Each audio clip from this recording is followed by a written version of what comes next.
First, diversity, equity, and inclusion programs at state colleges and universities are on the chopping block.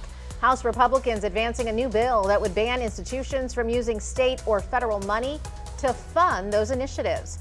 Thanks for staying with us. I'm Felicia Rodriguez. And I'm Tiffany Kenny. Our Jade Jarvis joining us live with more on the bill and concerns from opponents. Jade?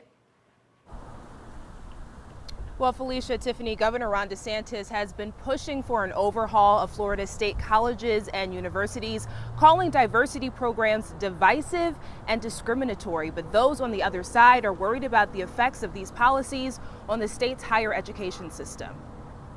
I believe that state universities should be focused on teaching students how to think, not what to think. Florida State Representative Alex Andrade speaking before the House Post-Secondary Education and Workforce Subcommittee Monday about House Bill 999. Andrade sponsors the bill, which, in addition to banning state colleges and universities from using state or federal funding for DEI programs, would also prevent schools from having course curricula involving critical race theory or so-called radical feminist and gender theory, queer theory, among other topics. Radical feminist theory, what I can tell you right now is it's not women's studies. Radical gender theory is not simply gender studies. The bill would also allow each school's board of trustees to order a 10-year review of professors at any time instead of the 5-year limit in place now. We will lose hundreds of millions of dollars, if not billions of dollars, in research funding.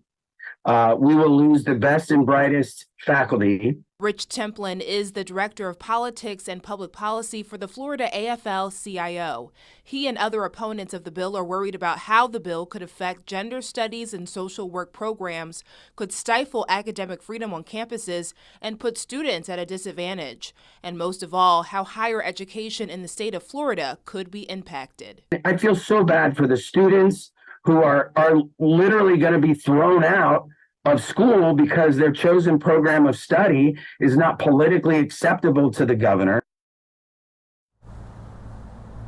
Now, this bill still has a ways to go before it makes it to the governor's desk. It still has a few more stops in House committees, and then it still also has to be heard in the Senate before it can be brought to a final vote. Reporting live, Jade Jarvis, WPBF 25 News.